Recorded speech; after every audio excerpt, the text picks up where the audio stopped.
Hello, dengan Bang Review di sini, dan sekarang Bang Review ada di channelnya Gadget Gaul, jadi bintang tamu ceritanya, oke? Dan pada video kali ini aku mau mereview Asus PhonePad 8 setelah sebelumnya udah pernah di unbox di channelku tentunya. Dan sekarang mari kita bahas ya tentang Asus PhonePad 8 ini. Dan untuk pertama-tama mari kita lihat spesifikasinya ya pada tabel berikut.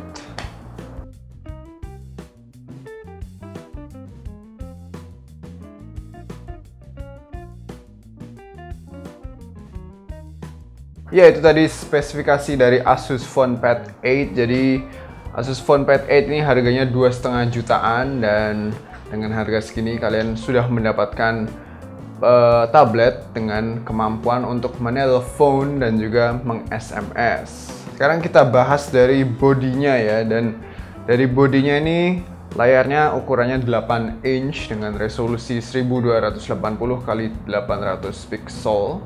Bodinya sendiri dibuat dengan sangat well made ya, jadi tabletnya tuh lumayan tipis, kemudian bodinya tuh mantap sekali untuk digenggam karena bagian belakang tuh ada semacam lapisan yang keset, jadi kita megang tuh gripnya dapat. Kemudian ya bodinya sangat rapi, bezelnya juga tipis, dan sekitarannya tuh ada list warna gold, jadi menambah kesan mewah dan wah tentunya. Penempatan tombol juga cukup ergonomis ya, jadi bagian kanan bodi itu ada tombol power serta volume up and down. Bagian kirinya itu ada tempat untuk menaruh dual SIM sama micro SD ya, jadi kita bisa buka portnya kemudian kita masukin dual SIM dan juga micro SD.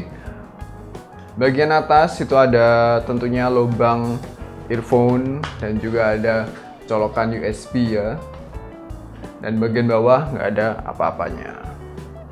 Bagian belakang ada kamera 5 megapiksel tapi nggak ada flashnya, dan bagian depan tuh ada kamera juga 2 megapiksel tanpa flash tentunya, dan ada dual speaker. Jadi dual speakernya ini tentunya sangat membantu kita ya ketika kita sedang nonton film atau musik. Lalu kita bahas tentang layarnya. Jadi layarnya itu 8 inch dengan resolusi 1280 x 800 pixel, dan layarnya itu walaupun kerapatan pixelnya nggak terlalu besar ya, tapi cukup tajam dan nyaman untuk dilihat mata. Tapi satu hal yang mungkin agak kurang adalah layarnya tuh reflektif banget, jadi udah kayak cermin aja. Tapi walaupun begitu, ketika kita gunakan pada outdoor, kondisi terpaan sinar matahari yang sangat terik, layarnya cukup dapat terlihat ya, visibilitasnya juga cukup bagus karena brightness-nya juga cukup tinggi. Dan satu hal yang agak kurang adalah layarnya ini sangat gampang kotor, jadi dapat meninggalkan sidik jari. Jadi kalau jarinya nggak benar-benar bersih tentunya setelah megang layarnya akan terlihat kotor ya. Jadi mungkin saranku ketika punya tablet ini segera aja dipasang yang namanya screen guard anti fingerprint. Gimana dengan performanya? Jadi untuk skor benchmark Antutu itu gedenya sebesar 30 ribuan dan Nenamark 60-an fps, dan dengan skor benchmark segini itu juga sejalan ya dengan user experience-nya. Jadi ketika kita membuka atau nutup aplikasi dapat berjalan dengan sangat lancar, dan juga multitasking juga dapat berjalan dengan cukup smooth ya. Jadi untuk performa Asus PhonePad 8 ini tidak dapat diragukan lagi. Terus performa untuk gaming, jadi untuk bermain game, jadi aku mencoba main Riptide GP2 ya, dan dapat jalan dengan sangat smooth, nggak ada lag, nggak ada stutter, jadi intinya smooth. Terus aku nyoba game yang namanya Nova 3, game tembak-tembakan itu FPS. Ya, sebenarnya cukup smooth sih ya, tapi kadang ada sedikit stutter atau lag, micro lag tentunya. Jadi tapi tidak mengurangi kenyamanan untuk bermain tentunya. Dan menurutku Asus PhonePad 8 ini sangat cocok untuk gaming karena memang dimensinya tuh layar lebar ya. Jadi ketika kita megang untuk ngegame tuh juga mantap. Dan performanya juga cukup bagus untuk main game 3D berat. Ya, ciri khas Asus itu tentunya adalah Zen UI ya. Jadi user interface-nya tuh sudah di custom sedemikian rupa. Jadi menggunakan user interface yang namanya Zen UI. Jadi Zen UI ini cukup user friendly ya. Jadi kita bisa mengkustomisasi seperti animasi transisi di home ataupun di app drawer, dan juga kita bisa mengganti icon pack-nya ya. Jadi mungkin kalian yang bosan dengan tampilan gitu-gitu aja bisa sedikit dikustomisasi. Dan kemudian ada fitur yang namanya easy mode. Jadi mungkin bagi kalian yang masih gaptek, mungkin bisa mengaktifkan easy mode, jadi kalian nggak bingung ketika menggunakan tablet berbasiskan Android KitKat ini. Kemudian kualitas audio, jadi loudspeaker di Asus PhonePad 8 ini cukup menggelegar ya, karena adanya dual speaker di depan, di bagian depan. Jadi bagi kalian yang penyuka film tentunya malas menggunakan earphone, bisa mengandalkan loudspeaker yang udah ada. Dan juga untuk kualitas audio dari lubang earphone atau lubang audio ini juga cukup mumpuni ya. Terlebih adanya fitur namanya Audio Wizard. Jadi dengan Audio Wizard ini, sang penyihir audio, kita bisa mengatur karakter suara yang keluar ketika kita hendak bermain game, nonton film, mendengarkan musik, dan lain sebagainya. Lalu dari kamera, jadi kamera belakang 5 megapiksel, nggak ada flashnya ya, dan bagian depan 2 megapiksel juga nggak ada flash. Gimana dengan kualitas image atau kualitas fotonya? Jadi kualitas fotonya tuh sebenarnya cukup bagus ya, terlebih dengan adanya fitur kayak HDR, dan juga ada banyak filter-filter yang bisa kita gunakan ketika kita hendak memotret, dan juga kita bisa ngezoom ya, kita bisa ngezoom gambar yang hendak kita potret atau hendak kita video, dan untuk hasilnya bisa kita lihat pada slideshow berikut.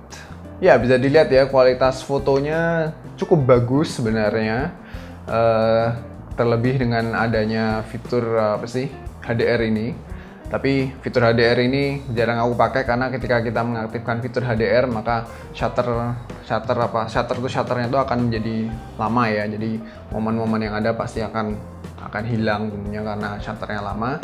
Dan kemudian untuk memotret pada kondisi gelap, jadi karena nggak ada flash, maka noise yang dihasilkan cukup gede ya. Jadi banyak bintik-bintik semut di hasil fotonya.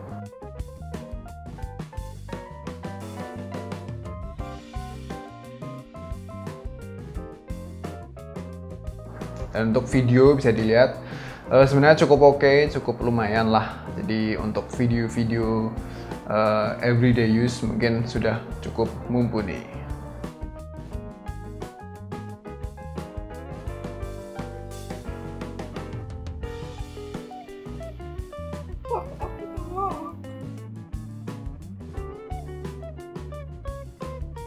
Terakhir dari baterai, jadi Asus PhonePad 8 ini ketika kita menggunakan SIM-nya, jadi menggunakan sinyal untuk berinternet ria, dia dapat tahan sekitar 1,5 harian ya. Dan oh ya, aku belum mention kalau ini bisa buat nelpon juga kan, bisa buat SMS. Tadi kayaknya udah debut ya.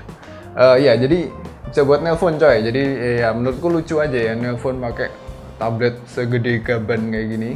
Mungkin terlihat lucu, tapi nggak masalah, ada handsfree. Jadi ya ini mungkin Asus PhonePad 8 ini sebenarnya adalah smartphone yang sangat oversize ya. Oke, anyway, back to battery. Jadi kalau kita menggunakan WiFi only, nggak pakai SIM cardnya, kita bisa tahan baterainya kurang lebih up to 2 hari lebih.